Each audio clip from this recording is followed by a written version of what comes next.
Au nom du Père, du Fils et du Saint-Esprit. Amen. Mes chères sœurs, mes chers frères et sœurs qui nous regardez, nous célébrons aujourd'hui Marie, encore une fois, sous le vocable de la mère du divin pasteur. Terme qui nous vient de nos frères espagnols, mais aussi d'une communauté religieuse de sœurs italiennes qui se sont appelées les sœurs de la mère du divin pasteur. On pourrait se dire, oula, c'est alambiqué, c'est compliqué tout cela. Nos frères espagnols ont réduit le terme à la divine bergère,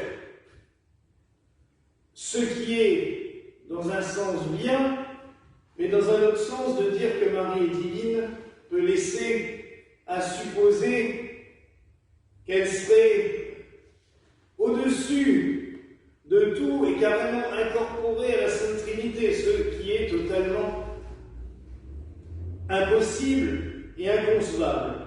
Néanmoins, Marie est, comme nous tous, êtres humains, divine à sa manière, puisqu'elle est une portion de la divinité, elle est conçue à l'image de Dieu. Pourquoi la mère du divin pasteur? Tout simplement parce que Jésus lui-même est le bon berger. Il est ce divin pasteur qui nous guide, qui nous conduit. Et bien souvent, comme je l'ai déjà dit à plusieurs reprises, il se sert de sa mère pour nous guider parce que comme nous sommes des êtres un peu têtus, un peu bornés, ils ont bien besoin d'être deux, voire beaucoup plus pour mener le troupeau. Peut-être aussi parce que nous avons tendance à plus facilement écouter Marie, par sa douceur, par sa proximité de nous autres. Marie est un transmetteur entre le Christ et nous. Et pour cette fête, on nous proposait comme modèle, dans les différentes interprétations que j'ai lues, un très beau sermon de Saint Bernard de Clairvaux sur l'image de Marie comme un aqueduc. En effet, au ciel, la grâce surabonde. Elle coule comme des torrents d'eau vive qui parcourent tout le paradis, qui se répandent partout. Et il a fallu quelque chose pour canaliser cette source de grâce, cette source d'eau vive vers la terre, afin qu'elle ne se répande pas n'importe comment, mais qu'elle aille bien directement dans le cœur des hommes, et cet aqueduc serait la Vierge Marie. J'aime beaucoup cette vision, et elle nous rappelle aussi une autre fête qui est célébrée à plusieurs dates dans l'année selon les lieux, Marie, médiatrice de toute grâce. Car c'est elle qui conduit la grâce vers chacun d'entre nous, et Dieu sait que nous en avons besoin. Nous sommes des êtres inondés de doutes, des êtres souvent englués dans une boue de problèmes que nous causons souvent bien tout seuls. Les autres n'ont pas besoin de nous rajouter des problèmes, souvent on est assez grand pour se les rajouter soi-même. Nous nous laissons étouffer par ces problèmes, nous nous laissons envahir par ces problèmes. Alors que Marie, elle, tout ce qu'elle veut, c'est nous combler de ses grâces, nous combler de ses dons, nous combler de ses biens.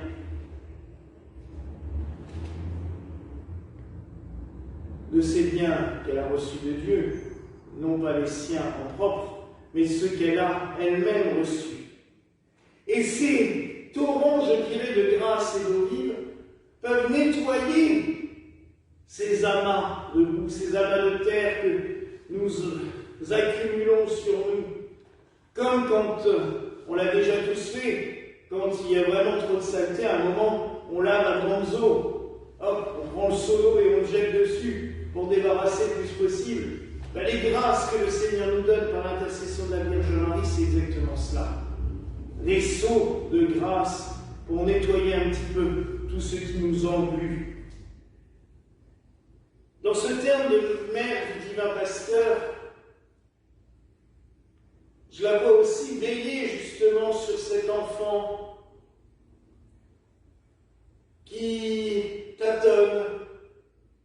La représentation que nos frères espagnols ont, c'est tout simplement Marie habillée en bergère avec un grand chapeau pour se protéger du soleil, et l'enfant Jésus qu'elle tient à bout de bras, qui est là en train de guider et de jouer avec les moutons. Mais j'aime à l'imaginer comme cela parce que Marie, comme Joseph, ont participé à cet enseignement, ont participé à guider eux-mêmes celui qui deviendrait le berger de l'humanité.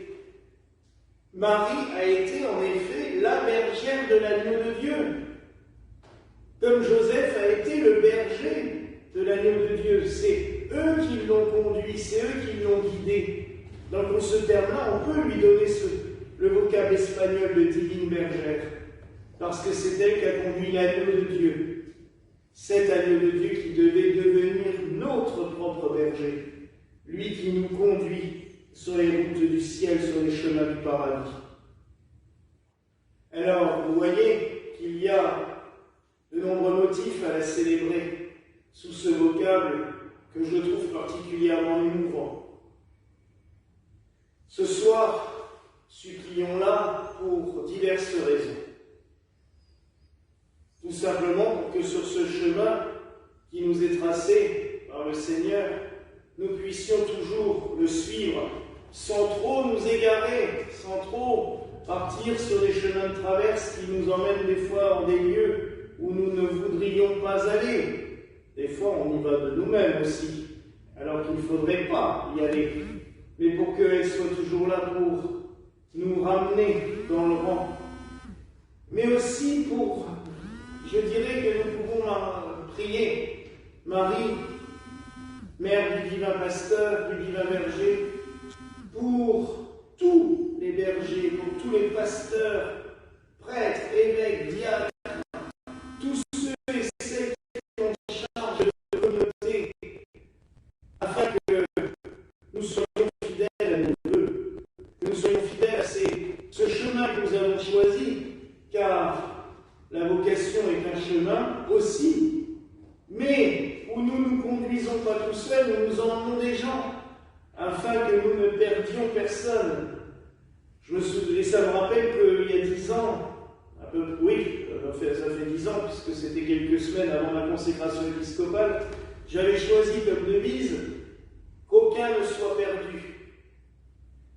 C'est qui vient de l'Apocalypse, non perdable. Qu'aucun de ceux que tu m'auras confiés ne soit perdu. Car oui, mes frères et sœurs, le berger, le pasteur a des âmes qui lui sont confiées et il doit sans cesse les garder auprès de lui pour pouvoir les conduire sur un chemin.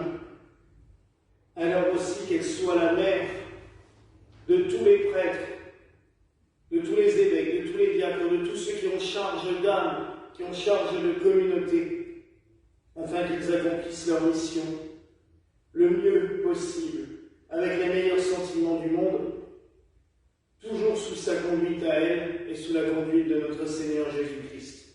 Voilà la grâce que je vous souhaite en ce soir au nom du Père, du Fils et